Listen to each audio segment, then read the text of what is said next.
আপনাদের গ্রামে এমন কোন ব্যক্তিকে দেখেছেন স্ত্রীর পেটে বাচ্চা আছে, বাচ্চা এখনো হয়নি, এক মাস বাকি? কোন বাপকে দেখেছেন বাজারে গিয়ে ল্যাকটোজিন 1-2 দুধ কিনে ঘরে সাজিয়ে রাখতে? আমার আল্লাহ বলে, আব্দুল্লাহ বিন মারুফ, তুই যখন তোর মায়ের পেটের ভিতরে ছিলিস, তোর বাপের বিশ্বাসটাই ছিল না ছেলে হবে কি মরবে কি বাঁচবে, সেজন্য তোর বাপ তোর জন্য আগে থেকে দুধ কিনে ঘরে সাজিয়ে রাখেনি। আমি আল্লাহ তোর বাপের মতো ওই রকম ভালোবাসি না। আমি আল্লাহ জানতাম রে, তুই যখন তোর মায়ের পেটের ভিতরে ছিলিস 10 মাস 10 দিন পরে পৃথিবীর মুখ যখন দেখবি, তোর নাভির সঙ্গে মায়ের নাভিটা কেটে দেওয়া হবে, দুধের প্রয়োজন হবে। তাই আমি আল্লাহ করেছি কি, তুই যখন তোর মায়ের পেটের ভিতরে ছিলিস, তোর মায়ের শরীরের 80 ফোঁটা রক্তকে ফিল্টার করি তুই আসার আগেই তোর জন্য আমি আল্লাহ তোর মায়ের স্তনের বোটায় দুধ আগেই পাঠিয়ে দিয়েছি। মায়ের দুধ কয়দিন খাবো? কোরআন বলছে, ওয়াল ওয়ালিদাতু ইউরদিনা আওলাদাহুন্না হাওলাইনি কামিলাইন। 2 নম্বর পারার 17 নম্বর পৃষ্ঠার 1ম নম্বর লাইন, সূরার নাম সূরা বাকারার মধ্যে আল্লাহ বলে দিলেন, মায়ের দুধ তোরা 2 বছর পান করবি। 2 বছর দুধ খাওয়ার পরে এবার আপনারা বলুন, 6 মাস দুধ খাওয়ার পরে দেখবেন আপনাদের মায়েরা কি করেছে, একটা করে বোতল গালে ঢুকিয়ে দেয়। ওকে কি বলেন আপনারা? পাপ্পু, পাপ্পু, পাপ্পু না ফিটার? ফিটার বা পাপ্পু, তাই তো? আচ্ছা, ওর মুখটা কিসের হয়? রবারের। ছিদ্র কটা?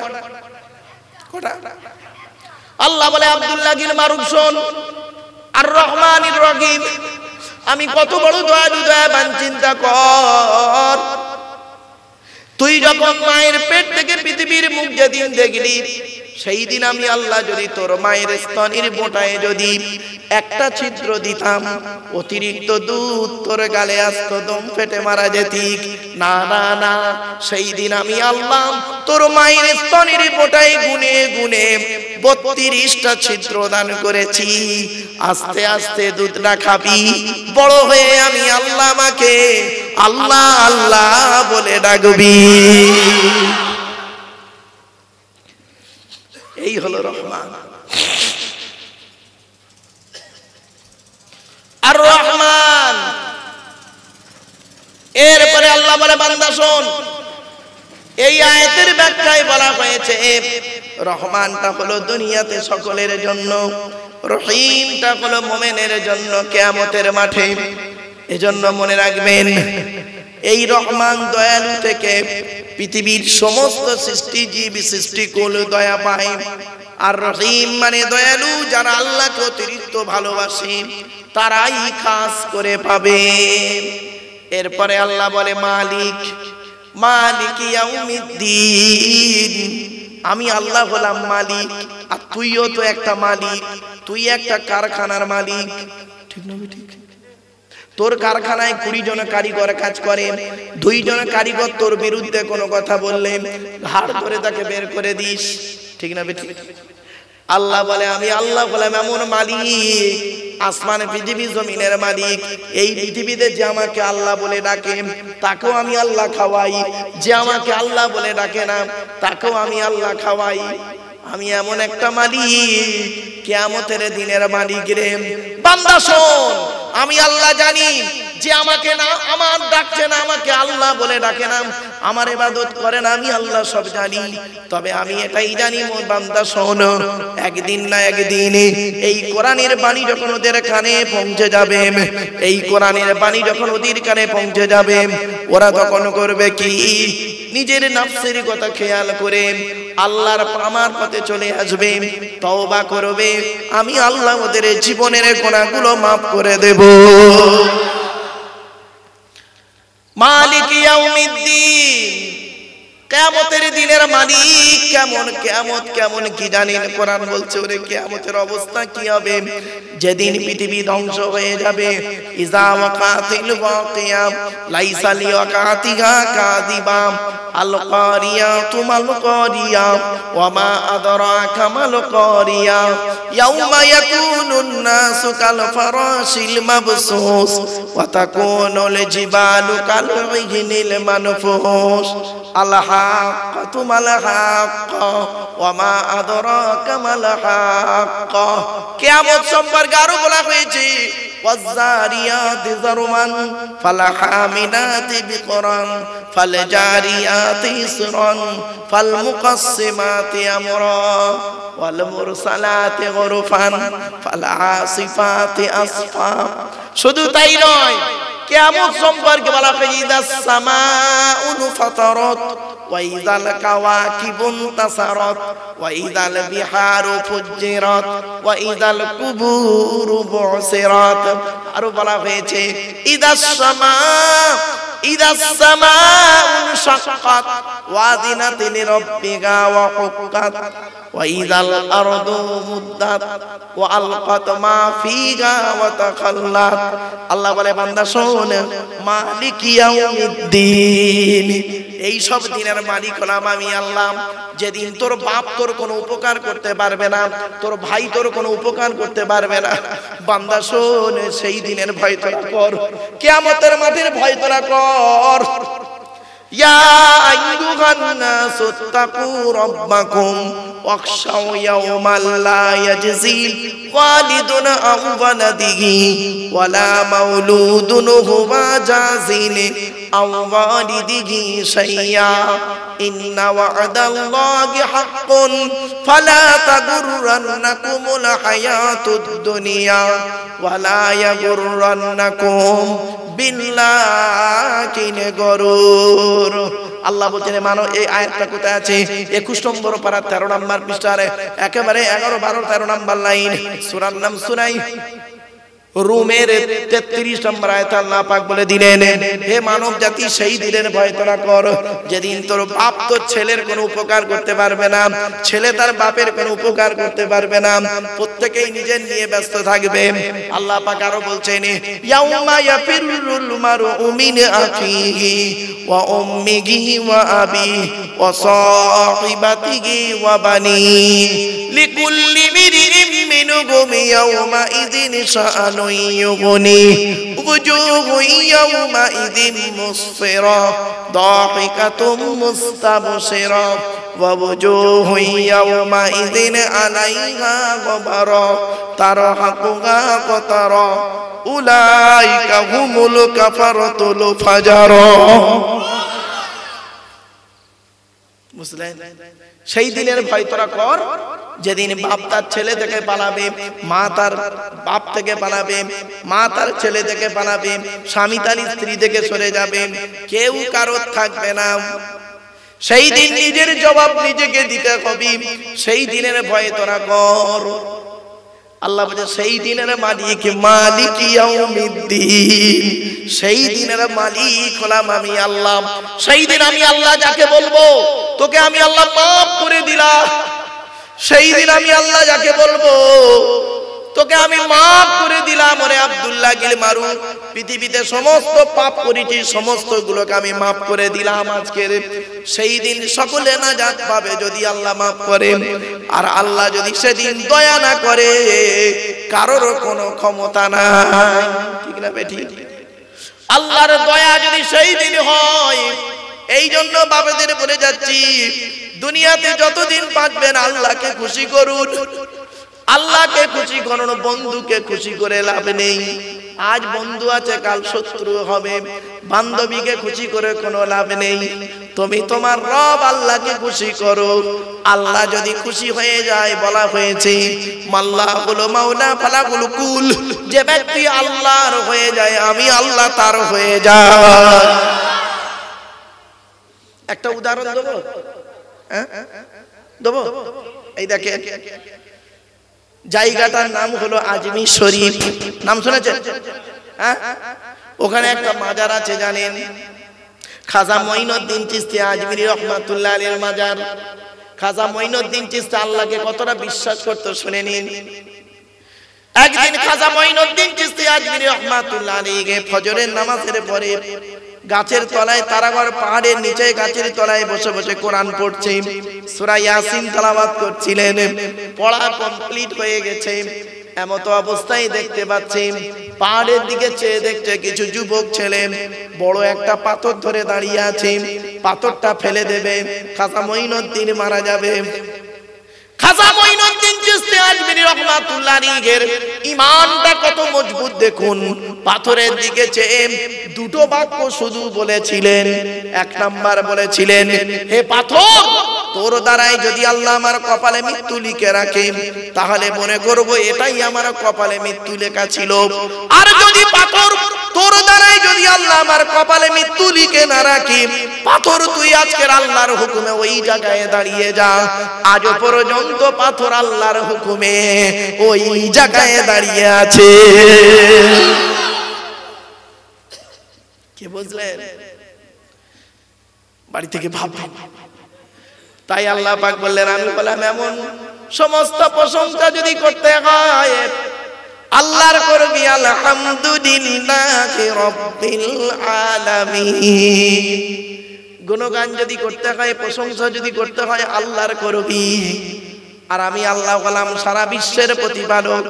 মনে রাখি, শুধু তোকে একার ভালোবাসি না, সকলকে ভালোবাসি। যে আমার পার্সোনাল ভালোবাসার লোক হতে চায় তারা কারা? তারা হলো নবীন, সিদ্দিকিন, শুহাদা, সাদিকিন ওয়া হাসুনা উলাইকা রফিকা। কিছু বুঝতে পারছেন? নবীরা হলো আল্লাহর প্রিয়। আপনি আল্লাহর প্রিয় হন না? সিদ্দিকিন মানে সত্য। সিদ্দিক মানে টাইটেল সিদ্দিকি নয়, টাইটেল সিদ্দিকি নয়। সিদ্দিকিন মানে সত্যবাদী। সে মোল্লা, খাঁ, পুরকাই, বেগ যা পারে হতে পারে, সত্যবাদী হতে হবে। মিথ্যাবাদী, সৈয়দ নাম দিয়ে তুমি মিথ্যা কথা বলবে, চলবে না। সিদ্দিকি নাম দিয়ে তুমি মিথ্যা কথা বলবে, চলবে না। কাজী নাম দিয়ে তুমি মিথ্যা কথা বলবে, চলবে না। ওই সিদ্দিকিন নয়। সিদ্দিকিন শব্দের অর্থ হলো সত্যবাদী। কি বললাম বাবা? তাহলে এক নাম্বার হলো নবীরা হলো আল্লাহর প্রিয় বন্ধু। দুই নাম্বার হলো সিদ্দিকিন, সত্যবাদীরা হলো আল্লাহর প্রিয় বন্ধু। তাই আল্লাহ পাক কোরআনে বলেছেন, ইয়া আইয়ুহাল্লাযীনা আমানু তাকুল্লাহা ওয়া কুলু কাওলান সাদীদা। এই ইমানদার বান্দাগণ, তোরা আল্লাহকে ভয় করো। ওয়া কুলু কাওলান সাদীদা, সদা সর্বদা সত্য কথা তোরা বলে যা। শুধু তাই নয়, এরপরে আল্লাহ পাক বলেছেন, ইয়া আইয়ুহাল্লাযীনা আমানু তাকুল্লাহা ওয়া কুনু মা'আস সাদিকিন। হে ঈমানদার বান্দাগণ, তোরা আল্লাহকে ভয় কর, আল্লাহকে তোরা ভয় কর, আল্লাহকে তোরা ভয় কর। ওয়া কুনু মা'আস সাদিকিন, সত্যবাদীদের সঙ্গী হয়ে যা। তিন নাম্বার হলো শুহাদা, শহীদদের সঙ্গী হয়ে যান। আল্লাহ রাস্তায় নিজের জীবনটাকে বিলিয়ে দে, তাহলে শহীদের মরণ হয়ে গেলে ওই দেহ মাটি খেতে পারে না। কয়েক কটা দেহ মাটি খেতে পারে না। এক নাম্বার হলো নবীদের দেহ মুবারক মাটি খেতে পারে না। দুই নাম্বার শহীদদের দেহ মুবারক মাটি খেতে পারে না। তিন নাম্বার মুকাম্মাল কোরআনী হাফেজের দেহ মাটি খেতে পারে না। চার নাম্বার হাক্কানি আলেমের দেহ মাটি খেতে পারে না। পাঁচ নাম্বার হলো কি জানেন? মুয়াজ্জিনের দেহ মাটি খেতে পারে না। 12 বছর যদি কেউ নিঃস্বার্থভাবে আযান দেয়, ওই দেহ মাটি খেতে পারে না। 6 নাম্বার হলো হালাল খানেওয়ালা মানুষের দেহ মাটি খেতে পারে না। তাই আপনাদের বলে যাচ্ছি বাবা, প্রশংসা যদি করতে হয় করবেন কার? আলহামদুলিল্লাহি রাব্বিল আলামিন। সমস্ত প্রশংসা সেই আল্লাহর, যিনি হলেন সারা বিশ্বের প্রতিপালক। কেমন ভাবে লালন পালন করে জানেন? ভাবতে পারবেন না। রব্বুন শব্দের অর্থ হলো প্রতিপালন করা। লালন পালন করা। মা যেমন তার ছেলে মেয়েকে লালিত পালিত করে, আল্লাহ ওই রকম তার বান্দা মখলুকাতের লালন পালন করে। ঠিক না বেটি? আরে ধরুন এমনও হয়েছে মায়ের পেটে বাচ্চা এসে গেছে, বাপ মরে গেছে, আবার বাচ্চা হয়েছে মাটাও মরে গেছে, সে বাচ্চা মানুষ হয়নি? হ্যাঁ, আল্লাহ বলে বান্দা তোর চিন্তা নেই, তোর কেউ নেই, মানে আমি আল্লাহ তোর আছি। কিভাবে লালন পালন করব বান্দা তুই বুঝতে পারবি না। একটা গাছকে আল্লাহ পাক কিভাবে লালিত পালিত করে দেখবেন। আপনি তো শুধু দানা ছড়িয়ে চলে আসেন, ধান ছড়িয়ে চলে এলেন, আবার তোলা হলো, কোরআন বলছে ওই তোলাটাকে আমি আল্লাহ করলাম কি, একটা শীষ তৈরি করলাম, একটা শীষ থেকে কতগুলো দানা বের করলাম, আবার কতগুলো দানা থেকে অনেক, সব দানায় ধান থাকে না, অনেকটা আবার চিটে হয়ে যায়। ঠিক না বেটি?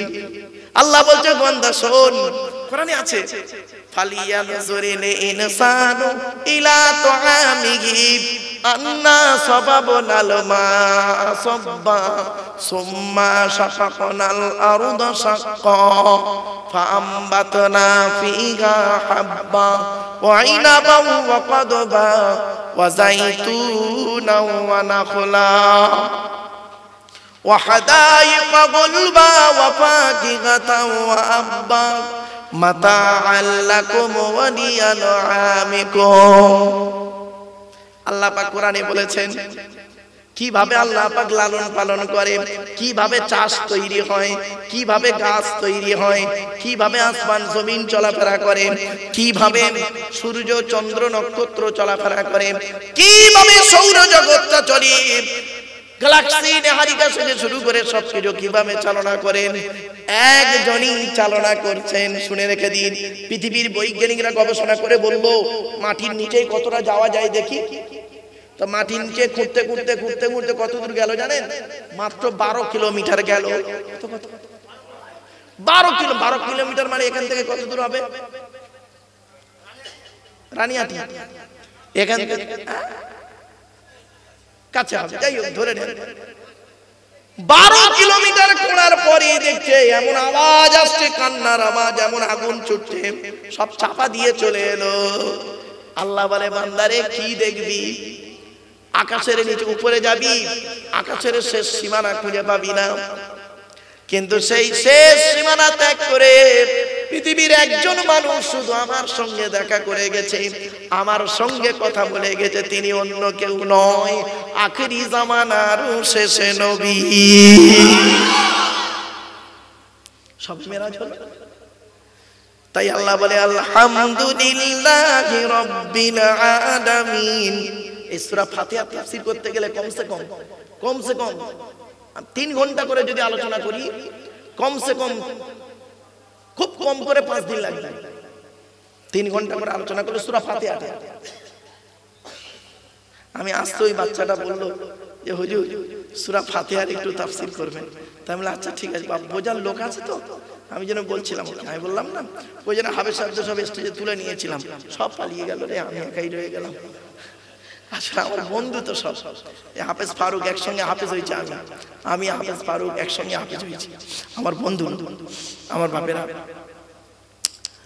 এই জন্য আলেম হাফেজদেরকে সম্মান করবেন, ইজ্জত করবেন। বাপ আল্লাহ নবী বলেছেন কোন আলিমান, হাক্কানি আলেম হও, হাক্কানি আলেম হতে না পারলে আও মুতাআল্লিমান, হাক্কানি আলেমের ছাত্র হও, তাও যদি সুযোগ না পাও আও মুস্তামিয়ান, হাক্কানি আলেমরা যেটা বলে মনোযোগ সহকারে শ্রবণ করো, তাও যদি সুযোগ না পাও আও মুহিব্বান, হাক্কানি আলেমদেরকে অন্তর দিয়ে ভালোবাসো।